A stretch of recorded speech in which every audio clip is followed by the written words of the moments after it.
الحمدللہ تحریک چې د نظام مصطفی د پاره میدان کې دی، نظام مصطفی صلی الله علیه وسلم د پاره او 20 اپریل را نږدې دی، موږ حکومت وقت سره معاهده و د 20 اپریل پورې ایکسټنشن شوی په معاهده کې، لہذا زه بطور یو ذمہ دار هم چې کوم خلق لیکلو والا دی اوړلو والا دی هغې ته م وایم چې موږ د وعدې پابند یو او زموږ سره وعده د 20 اپریل پورې وه، د 20 اپریل نه مخکې زموږ په معاهده باندې عمل وکړئ. که تاسو دا وایئ چې 20 اپریل په روژه کې راځي،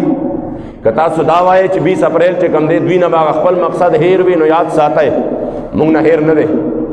موږ هر لمحه او هر ساعت د حضور د دین دپاره حاضر یو، اکه روژه وي، اکه اختر وي، اکه ورځ وي، اکه شپه وي، انشاءالله موږ په دغې دپاره حاضر یو. لہذا زما د حکومت وقت نه دا پر زور مطالبه ده چې د کومې معاهدې اعلان په خپله باندې حکومت کړی دی او په خپله باندې د وزیر اعظم اعلان کړی دی چې او زموږ د لبیک سره دا معاهده وشوه، زما امید دی چې د دې وعدې پاس به دی وساتي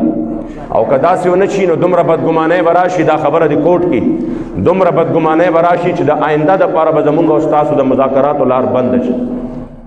بس بیا تاسو سره بل اپشن نشته، یا راته ټوپکې ونیسئ پوهېږئ پې او بس برنم کې کم از کم د عزت مرګ براله راشي د حضور دپاره، که نه وي په دې بې غیرتۍ کې بیا موږ نور تاسو سره د کېناستو قابل بیا موږ نه یو چې موږ کېنو د تاسو سره، چې هله بیا به موږ یو بل معاهده کوو چې یو ریاست معاهده وکړي د هغې بیا پاس ساتي، د هغې خیال ساتي.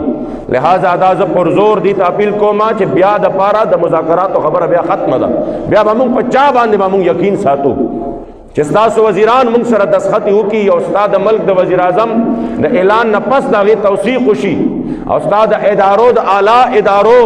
د هغې سربراهان په هغې کې کښېني او د هغې نه پس هم ستا د خبرې څه وزن نه وي، هغه خبره څه خبره نه وي، نو بیا موږ چا سره خبره وکړو؟ د بهر نه به څوک راځي؟ بیا خو د مذاکراتو او بیا خو د معاهدو خبرې ختمې دي، تاسو خو بیا هغې تبعې طرف ته چې کوم دی آغاز دی چې بیا به موږ د حکومت په څه باندې به بیا موږ یقین کوو. په دې وجه باندې قدردانو انشاءالله تعالی دا د پاکستان دپاره او بیا زموږ او ستاسو دپاره یو امتحان دی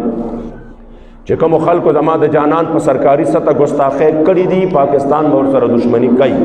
پوهېږئ دې باندې ولې زما سره دې څوک دشمني وکړي او زه د هغې دشمن سره بیا دوستي ساتم،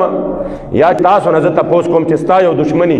او زه ورسره دوستي ساتم، زه ورسره منډه تړوم، ته خو ما هم بیا په دشمنۍ باندې ثابتوي چې ته هم زما دشمنې، نو چې چا زما د جانان دومره اعلان ګستاخي وکړه بیا څه حق جوړېږي چې ته د هغه سره دوستۍ ساتې؟ د خپل ذات باندې د خبره راشي ډایرکټ سفیر له لته ورکې، ستا په ادارو پسې خبره وشي، سفیر لاړ شي،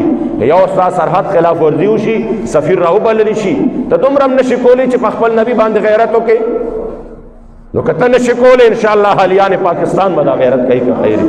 ځکه چې پاکستان کې د حضور غلامان اوسېږي، د انګریز غلامان نه اوسېږي، د انګریز چمچې نه اوسېږي، دلته د حضور په نوم باندې ځانونو قربانولو والا اوسېږي او دا به مونږ ښایو انشاءالله تعالی چې نور حسم نشته په خپل وجود باندې مو انشاءالله دومره واک اختیار شته چې د خپل جان به د حضور د دین دپاره پیش کوو انشاءالله.